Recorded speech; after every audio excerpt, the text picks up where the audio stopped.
That was the cleanest attempt I ever had, but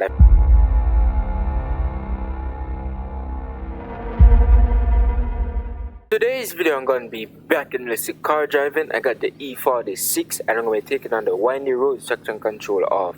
Now we're also going to doing something additionally. There's a new racetrack on this map. There's two racetracks. I've showed you guys the first one, there's a second one now. I've seen it before, it was recently added. So now there's two racetracks. There's one that I have to teleport to and there's one that's on this map. We're going to be heading over to that racetrack and I'm going to be testing out the car handling with traction off and with it on. So let's just head over there. I'm also going to be driving all the way over there just to show you guys where it's at if you play this game and you don't know where it's at. I'm just going to make my way over there. So you pretty much start from the spawn, then you come to this bridge like you go to the normal highway. That's the first highway. Or if you just look out, you can see camping lake. That's the direction. Don't want to go not going Palmwood, but that's the direction. I'm pretty sure everyone should know this road. If you don't, it's the first right.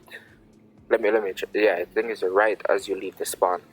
But once you see this sign, just know that you're on the right direction.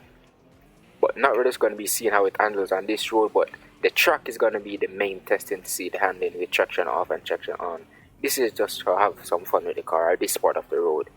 It's possible to have some nice power slide and drift, but I think the track is a lot more spacious and it's kind of meant for like power slide and drift. So I think we'd have better chance with the track. But now we're just going to have a little fun with this thing just to get pretty much the first impression. Well, not really the first impression, but the first impression with traction off because I've driven this car before. It's handling pretty good so far. I've never driven it with traction off yet on this road, but I think I might have a few donuts with this thing. That's the only time I really turned it off, but I've never driven it on this road with traction off yet. So this is the first impression to see how handling goes. I mean, it's handling pretty good so far, to be honest. I haven't had any spin outs and it doesn't seem too stubborn to control. Handling pretty good, to be honest.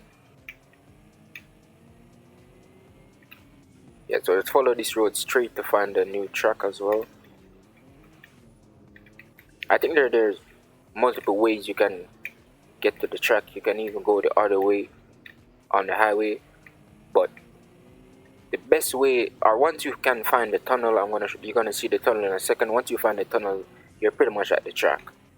So it doesn't matter which road you take exactly. I think there's like 2 different ways or 3, but as long as you can find the tunnel, you should be good.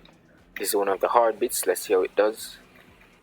That was actually very nice, very clean attempt. I love that. The second hard bit. This car actually handles pretty well. I think it's going to do very well.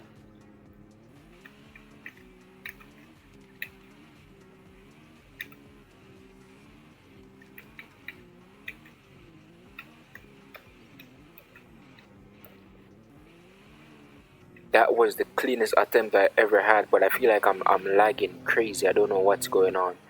I feel like that was only because of the lag why I did that so well. I don't know how. It's like the game was moving slower than it was supposed to. Or like the car was moving faster but the game was lagging, so it made it seem like it was going slower. I don't know what happened there, but that was absolutely nice. Okay, this is the tunnel I'm talking about. So you can also arrive tunnel from that direction, which is the highway, or you can arrive the way that I arrived. There are 2 different ways to get on this road from that way, or you can do the highway as I said. But once you find this tunnel, it's a tunnel with the pink lighting inside and the red car there, you're pretty much already at the highway. You can't get lost from there. So as long as you can find the tunnel, you should be good. But if you guys are having trouble finding it, you can just leave a comment and I'll do a more in-depth or start exactly at the spawn and then just head over here. But once you see this sign or little location marker, you're pretty much there already. Even though you can't see it, you're pretty much there. There's no way you can get lost here. We're going a bit fast here. There. This thing is also very fast as well. Oh yeah, I forgot about that. Please don't crash. Okay, we're good. Usually that might take a little while to open up, so be careful because if that doesn't open up before, if you're going too fast, it's not going to open in time. It's going to crash. But luckily we were able to slow down in time. But this is the second track in the game. It's not as big as the first one, as I said. It's more of a medium, well, not really medium, but a smaller racetrack, pretty much. I'm going to be taking the car now. Okay, traction is off. So we were driving the whole time with traction off. Should have probably turned it on when I was on the in the tunnel, but we are good. At least we didn't lose control. But now we're gonna see how this thing handles on the track with traction control off. This is the ultimate test because these turns are very sharp. So I'm expecting a lot of power slide and drift.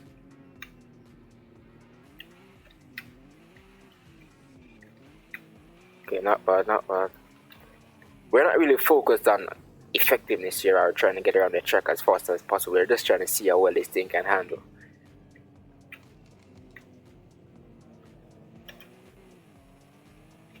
So far it's doing pretty well. The windy, it did absolutely master the windy roads, to be honest. It's doing pretty well on the track as well. I think I'm gonna also have to take all the cars that I took on the windy roads on the track as well, just to get to see how they handle on the track, because I've done quite a few cars with the traction off on the windy roads a lot. I think I've done every BMW, every Mercedes, every Audi. So we're gonna have to take them on the track. Well, not every single one of them. The ones that are rear-wheel drive, of course. If it's all-wheel drive, I don't think I'm gonna take them on the track. But let me know which cars you guys would want, or if you think that's a good idea, bad idea.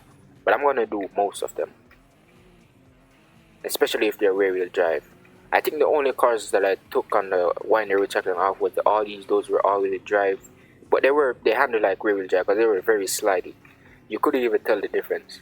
But I don't think I'm gonna take them on there, or maybe I will. Let me know in the comments if you guys want me to. Oh, too much gas there. But overall, this thing handles pretty good. I'm not gonna lie. I'm gonna turn the traction on and do one lap with it on to see how it does. I'm gonna put it in sport as well, so it's gonna change gear on itself, just to see how fast this thing can get around. I'm not timing it exactly. I'm just trying to see the handling. If it's gonna spin out, if it's gonna hook up, if it's gonna water or whatnot. With traction off, it's definitely easy to spin out. So let's see if it makes any difference. Still hearing tires. Like, yep. It's still easy to spin out. I'm pretty sure, yeah, traction is on, so it's still handling like it's off a little. Because we did get a little oversteer there, but that's expected because we're going pretty fast. We're just trying to push it to the limit. Getting a little over understeer, wow. Like it doesn't know what it wants to do. Still getting a little oversteered, but that's okay, that's expected as long as it's controllable. A little driver error there, but no major deal as long as you don't crash or good or spin out. Oh, this is a sharp turn. I'm not used to this track, even though I said I've visited it before. I'm not memorized every turn or how sharp the turns are, so bear that with me. But it's definitely a nice track. It's very smaller. It's not as big as the first one, so it's more like a warm-up to just like get used to it. So I think I should master this track because it's not very big and it doesn't have that many turns, so it's not very hard to master. But it's still, the car still has the possibility to oversteer on you, just like you saw right there.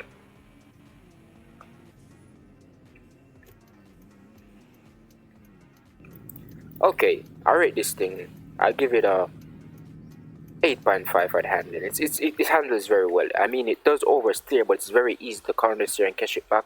Especially if you know what you're doing, it's not going to give you that big of a problem. The handling is good. With traction off, I'd say it's a little more, as expected, it's going to be a little more close to oversteering than it would be with traction on. But even with traction on, it still has the possibility, but it's not as crazy as if you would have it off. But the handling is definitely very good. I think I only had like a few of the spin outs, but I think that was mainly caused by my error of giving it too much gas and stuff like that.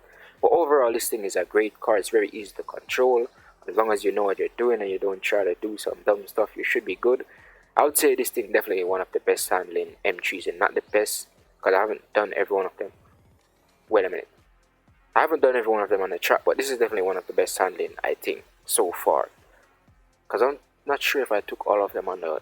I know this is the only car that I took on the track so far. This is going to be my first video with the new track. So I'm going to take the other MGs on the track, and then I'm going to probably get the feeling to see which one is the best.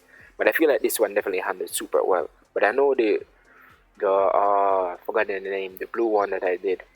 If you saw the video, you know what I'm talking about. I'm not sure if the E46, I think it is, or yeah, I think it's the E36. It's going to definitely be competing with these cars. Those cars handle super well. But I hope you guys enjoyed. Make sure to look out for more videos like this, and thanks for watching.